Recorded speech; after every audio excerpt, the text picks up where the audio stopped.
Abra comigo a sua Bíblia no livro de Atos, no capítulo de número 2.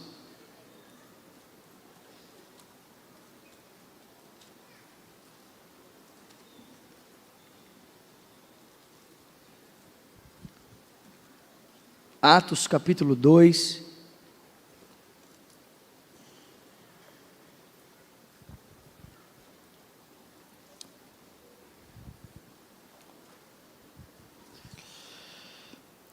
A partir do versículo de número 1, nós vamos falar nessa noite sobre a obra do Espírito. Diga comigo, a obra do Espírito. Atos capítulo 2, verso 1 diz: chegando o dia de Pentecostes, estavam todos reunidos em um só lugar, e de repente veio do céu um som, como de um vento muito forte, e encheu toda a casa na qual estavam assentados. E viram o que parecia línguas de fogo que se separaram e pousou sobre cada um deles. Todos ficaram cheios do Espírito Santo e começaram a falar em outras línguas, conforme o Espírito os capacitava. Havia em Jerusalém judeus tementes a Deus, vindos de todas as nações do mundo. E ouvindo-se o som, ajuntou-se uma multidão que ficou perplexa, pois cada um os ouvia falar em sua própria língua. Atônitos e maravilhados, eles perguntavam: acaso não são galileus todos esses homens que estão falando? Então, como os ouvimos cada um de nós em nossa própria língua materna?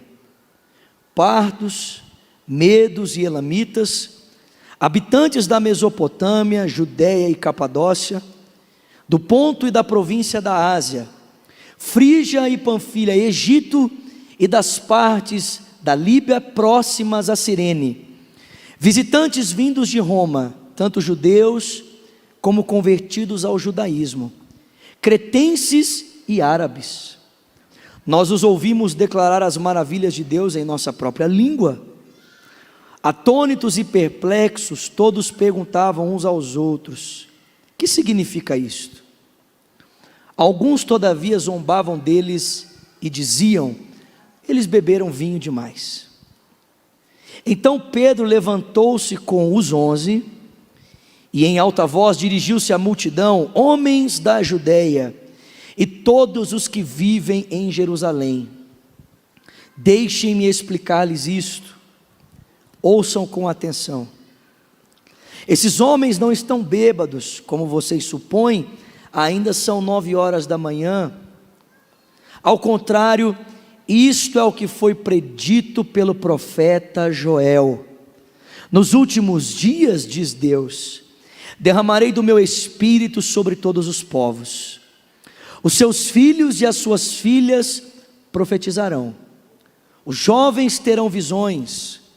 Os velhos terão sonhos. Sobre os meus servos e as minhas servas derramarei do meu espírito naqueles dias, e eles profetizarão. Mostrarei maravilhas em cima no céu e sinais embaixo na terra: sangue, fogo e nuvens de fumaça.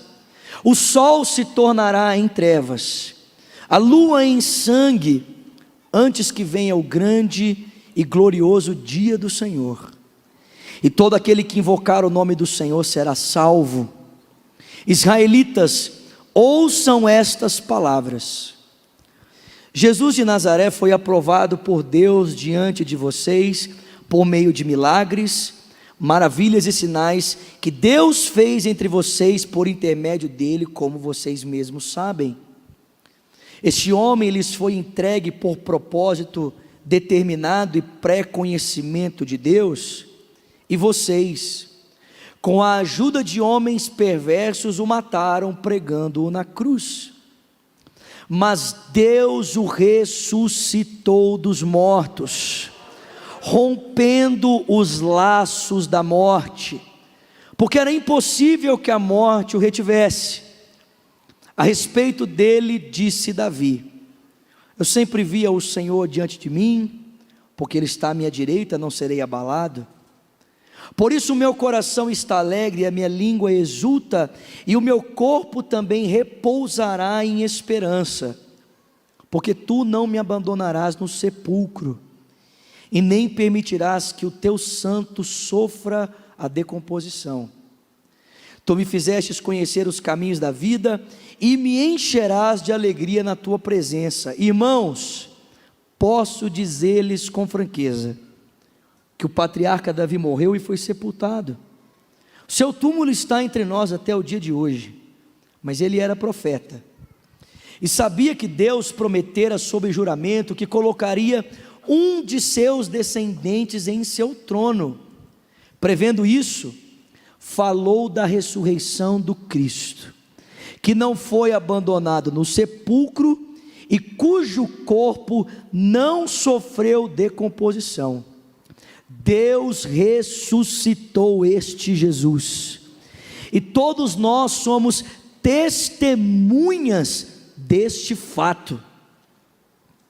Exaltado à direita de Deus, Ele recebeu do Pai o Espírito Santo prometido, e derramou o que vocês agora veem e ouvem, pois Davi não subiu aos céus, mas ele mesmo declarou: o Senhor disse ao meu Senhor: senta-te à minha direita até que coloque os teus inimigos como estrado para os meus pés.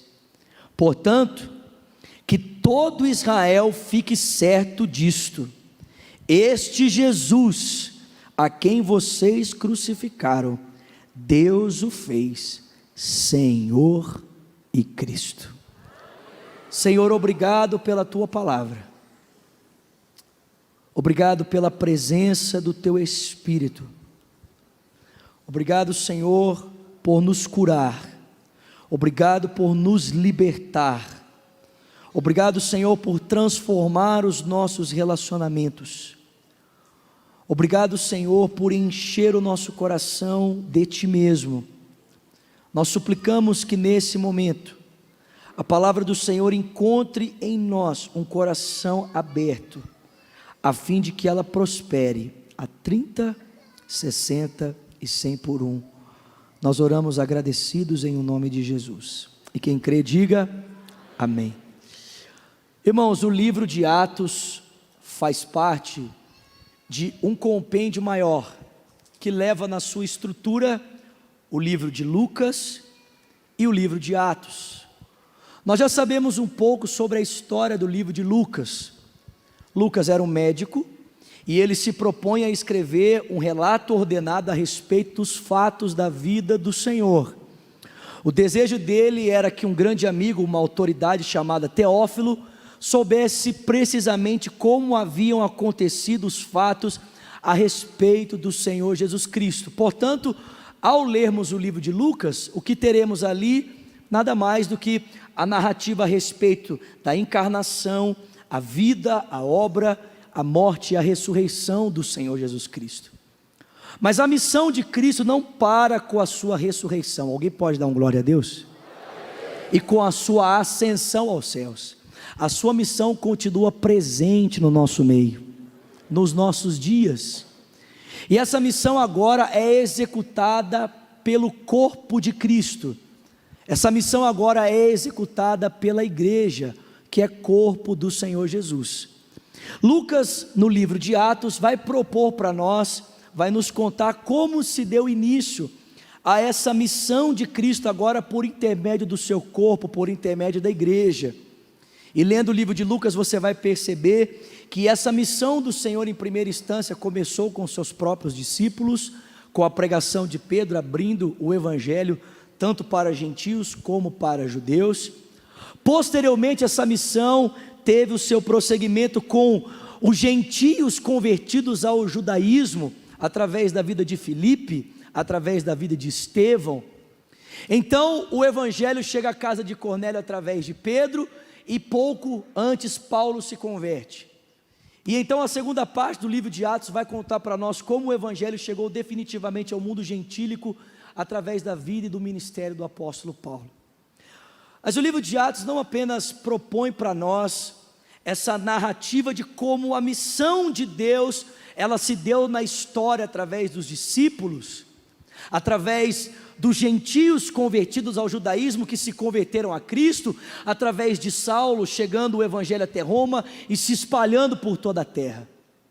O livro de Atos também vai oferecer para mim e para você, querido, parâmetros, critérios para nós definirmos qual é de fato a verdadeira obra do Espírito. O livro de Atos vai nos oferecer parâmetros e critérios para nós pensarmos sobre a verdadeira obra do Espírito. Por quê, irmãos? Porque com o passar do tempo e o avanço do Evangelho, parece que Satanás percebeu que uma das estratégias para parar a igreja não era tanto se opor a ela. Parece que na história, todas as vezes que o inimigo usa as estruturas políticas para de alguma forma interromper o avanço da igreja, isso acaba revertendo no seu progresso, no seu avanço, no seu crescimento. Mas uma das estratégias das trevas, parece que para comprometer aquela obra que Deus estava realizando no seio da igreja, por parte de Satanás, era copiar a obra do Espírito, era falsificar a obra do Espírito, era levar as pessoas a experimentarem de algo que parecia ser a ação do Espírito Santo, mas na verdade estava completamente distante da obra que o Espírito de Deus era capaz de gerar na vida da igreja. A gente consegue perceber isso claramente quando a gente olha para o texto de Atos, no capítulo de número 3. O texto sagrado vai dizer para mim e para você que o Espírito estava movendo a igreja de uma forma generosa. As pessoas estavam tomando as suas propriedades e bens e estavam depositando aos pés dos apóstolos. Inclusive um homem chamado Barnabé, que era um levita, possuidor de muitos bens, tomado pelo Espírito, tocado pelo Espírito, vendeu a sua propriedade e entregou completamente o valor aos apóstolos. O texto diz que nesse mover de generosidade, um casal chamado Ananias e Safira, também eram possuidores de uma propriedade, também possuíam uma propriedade, e o texto diz que eles venderam a sua propriedade e retiveram parte do recurso, e foram até os apóstolos dizendo que estavam entregando a totalidade. Parece, irmãos, que o que Ananias e Safira estavam desejando era o mesmo prestígio que Barnabé havia obtido por causa da sua oferta. Mas é interessante perceber que quando Ananias deposita aquela parte da oferta aos pés de Pedro, dizendo que ali estava a totalidade, olha o que o apóstolo Pedro diz a eles, olha o que Pedro diz a Ananias. Pedro diz assim: por que que você deixou que Satanás enchesse o seu coração, para que você procedesse desta forma? Perceba, meu irmão, que a oferta de Ananias e Safira não foi movida pelo Espírito, ela foi movida por Satanás. Foi o próprio Satanás quem encheu o coração daquele casal, para que no meio daquela obra genuína do Espírito, o verdadeiro mover fosse comprometido por uma falsa obra que não havia tido origem na pessoa do Espírito Santo. Se você continuar lendo o livro de Atos, e até mesmo ler as cartas de Paulo, você vai perceber que essa era uma preocupação constante da igreja, de que aquilo que Deus havia começado ali na descida do seu Espírito, em Atos capítulo 2, ela prosseguisse alcançando outras cidades, outras nações, aquele mover genuíno não se perdesse com o avanço da igreja. É por isso que quando o evangelho chega em Samaria através de Filipe, em Atos capítulo 8, Pedro e João são enviados para lá para testificar, para comprovar, para testar se de fato aquele mesmo Espírito que havia sido derramado em Jerusalém também estava caindo sobre Samaria. Paulo tinha a mesma preocupação após o concílio em Atos capítulo 15, perdão. O texto diz que Paulo passou visitando as igrejas com a carta do concílio para ver se de fato aquele povo estava permanecendo na obra de Deus, na obra do Espírito Santo. Eu acredito que esse capítulo que nós acabamos de ler nessa noite, ele oferece para mim e para você pelo menos 3 parâmetros que nós devemos buscar se realmente nós queremos viver uma obra do Espírito.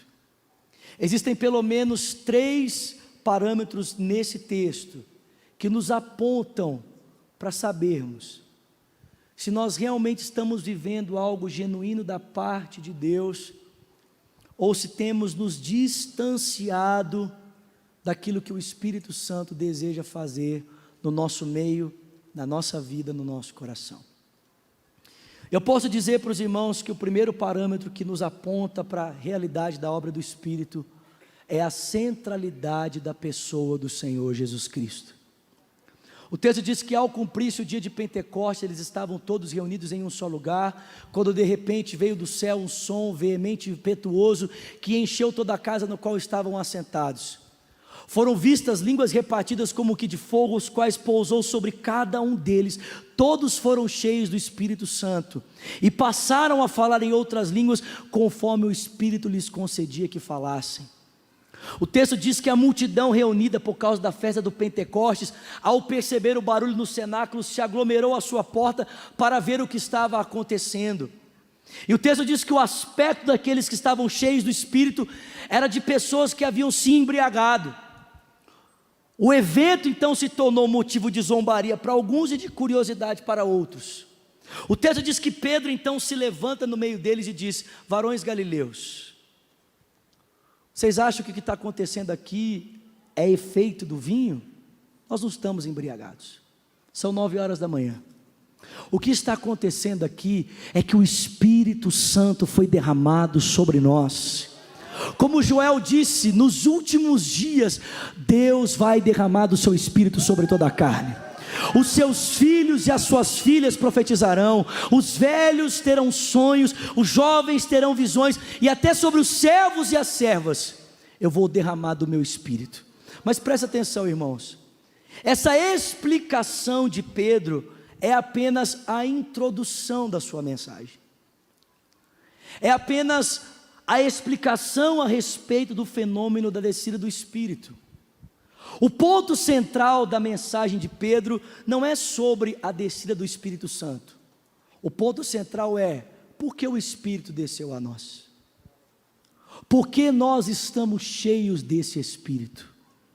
E Pedro diz para aqueles irmãos: vocês lembram daquele Jesus?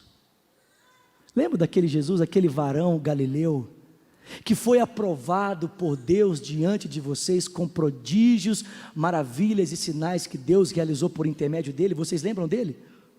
Vocês lembram que, apesar de ser pré-conhecimento de Deus, de seu desígnio que ele fosse pregado na cruz, vocês, homens perversos, o tomaram e o crucificaram? Lembra daquele Jesus? Pois bem, Deus o ressuscitou ao 3º dia. Nós somos testemunhas deste fato, e tendo sido ele exaltado à direita de Deus, enviou dos céus o Espírito Santo prometido, que é o que vocês estão vendo e o que vocês estão ouvindo. A mensagem de Pedro tem 4 pontos, irmãos. O primeiro ponto da mensagem de Pedro é que Jesus era conhecido por Deus antes de todas as coisas. O pré-desígnio e o pré-conhecimento de Deus sobre Cristo é que o havia designado para cumprir a obra do Pai, se entregando na cruz. Como a Bíblia muito bem nos ensina em João capítulo 1, verso 14: o Verbo se fez carne, e Ele habitou entre nós, e nós vimos a sua glória, a glória como do unigênito do Pai, cheio de graça, cheio de verdade. Aquele que era conhecido de Deus antes de todas as coisas, aquele que estava com Deus no princípio, um dia ele se revelou na história, ele se apresentou como um varão, ele se fez carne, ele habitou entre nós, e habitando entre nós, a sua vida foi aprovada por Deus, por meio de prodígios, maravilhas e sinais. Aquele que estava com Deus desde o princípio, ele se apresentou na história, como homem, ele se encarnou, e a sua vida foi aprovada diante dos homens pelo próprio Deus, porque as ações de Deus eram realizadas na história por intermédio dele. Mas esse homem que foi aprovado por Deus, foi tomado por homens perversos, e ele foi pregado na cruz, ele foi crucificado pela vontade de Deus, através das mãos de homens perversos. Mas Pedro diz para mim e para você: ele não está morto, ele ressuscitou ao terceiro dia. E sabe o que é interessante, irmãos? É perceber que para falar sobre a ressurreição, Pedro não apela para o sentimentalismo. Para falar sobre a ressurreição, Pedro não alicerça o seu argumento em sensações. Ele não diz assim: vocês conseguem sentir o Cristo ressurreto? Ele não diz: vocês conseguem sentir a sua presença? Ele não diz isso. Ele não diz que a ressurreição de Cristo está baseada em sentimentos. Ele diz que a ressurreição de Cristo está baseada em eventos históricos. É possível, olhando para a história, perceber que de fato, aquele homem que foi posto no sepulcro, ele ressurgiu de dentre os mortos. Eu já disse para os irmãos, um fato histórico se comprova de duas formas: é necessário evidências, é necessário testemunhas. A respeito da ressurreição de Cristo, nós temos os dois pilares. Nós temos testemunhas a respeito da sua ressurreição, e nós temos provas concretas do tempo. Jesus apareceu a 500 irmãos, ele apareceu às mulheres, ele apareceu aos 12 e apareceu ao apóstolo Paulo, como ele diz em 1 Coríntios capítulo 15. Mas a Bíblia diz mais, irmãos. A Bíblia diz que existem provas concretas do tempo que confirmam para mim e para você que de fato Cristo ressuscitou. Eu gosto de dizer isso é empolgante. Se você for a Meca e procurar pelo túmulo de Maomé, você vai encontrar o túmulo dele lá, e você vai encontrar o corpo dele lá dentro. Se você buscar pelo túmulo de Chico Xavier, você vai encontrar o túmulo dele lá, e o seu corpo estará ali sepultado. Se você procurar pelo corpo de Confúcio, você vai encontrar o corpo dele ali sepultado. Os principais representantes das religiões do mundo, todos eles estão em um sepulcro debaixo de uma lápide. Mas se você for a Jerusalém e você buscar pelo túmulo do Senhor Jesus Cristo, se você for a Jerusalém e buscar pelo seu túmulo, você vai encontrar uma placa dizendo: ele não está aqui, ele ressuscitou de dentre os mortos, ele está vivo. Alguém pode dizer glória a Deus? Eu não sei se você assistiu aquele filme Ressurreição. Alguém assistiu esse filme Ressurreição? Olha só, se você ainda não assistiu, vale a pena.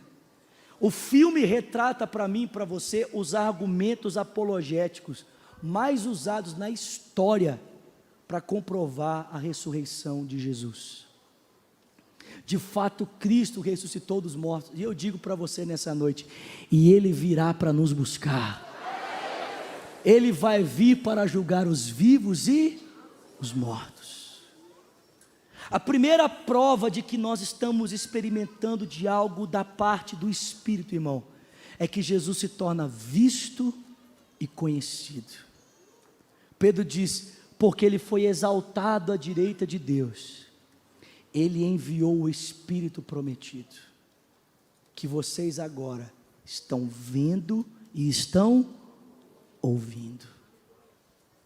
A razão do Espírito ser derramado sobre nós é que Cristo foi assunto aos céus. Até a habitação do Espírito em nós, irmãos, é um testemunho da ressurreição de Jesus. Porque Ele ressuscitou, nós podemos ter hoje o Espírito Santo. O Espírito de Deus se move para que os nossos olhos sejam abertos para contemplar a glória do Filho de Deus. Jesus disse em João 16, eu digo esse texto e encerro a mensagem dessa noite. Se Deus quiser, continuamos a semana que vem. Em João 16, Jesus diz que o Espírito da verdade, Ele o glorificará, porque não falará de si mesmo, mas dirá tudo o que tiver ouvido de mim, e anunciará aquilo que está por vir. A missão do Espírito não é falar de si mesmo, a missão do Espírito é nos anunciar a respeito de Jesus Cristo, e dos eventos que concernem a pessoa do Senhor Jesus Cristo. Se você tem tido seus olhos abertos para contemplar a glória de Cristo, querido, é porque a obra de Deus tem sido realizada no seu coração. Amém? Fica de pé no seu lugar, por favor.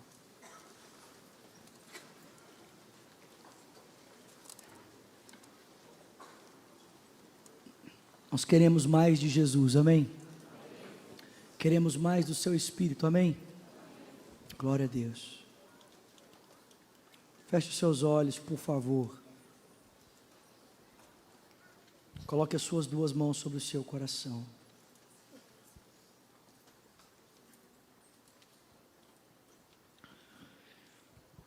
Cristo tem sido formado em nós, irmãos. O caráter de Cristo tem sido formado em nós. Por contemplarmos a sua glória, por contemplarmos a sua presença, o seu caráter tem sido posto em nós. Nós não queremos apenas emoções, irmãos. Nós não estamos aqui atrás de sensações. Nós não podemos. Nós precisamos de Cristo Jesus. Nós precisamos de ter os nossos olhos abertos para ver Cristo glorificado pela obra do Espírito. Isso sim transformará as nossas vidas. Isso sim mudará quem nós somos, mudará a nossa história. Se nós estamos aqui apenas atrás de um arrepio, irmãos, ou de uma lágrima derramada, a nossa vida permanecerá a mesma. Ela não se transformará. Sensações passam, querido. Mas quando os nossos olhos são abertos pelo Espírito para contemplar a glória de Cristo, a nossa vida nunca mais é a mesma. Nunca mais. Eu não estou dizendo que a pessoa de Cristo não mexerá com os meus afetos, com os seus afetos. Claro que vai mexer. É impossível contemplar Jesus e não se emocionar. Mas não é só emoção. Não é só sensação. Não é só arrepio. Sem conteúdo. É o Espírito Santo nos revelando um pouco mais do caráter de Jesus. Com seus olhos fechados, suas duas mãos sobre o seu coração. Por favor, ore comigo nessa noite dizendo: Senhor Jesus, nessa noite, eu pude contemplar a Tua glória com o meu coração, eu pude perceber a tua beleza, a tua santidade. Diga aí, a tua beleza e a tua santidade revelam a deformidade do meu coração. Eu reconheço que sou um pecador. Diga, Jesus, eu preciso de ti. Diga, eu preciso de perdão para os meus pecados. Por isso, nessa noite, eu me rendo, eu me entrego. Diga, eu reconheço que tu és o meu Senhor, o meu Salvador. Diga também, e eu, Jesus, que um dia andei nos teus caminhos, mas eu me desviei. Diga, nessa noite, arrependido, eu volto, na certeza de que o Senhor me recebe.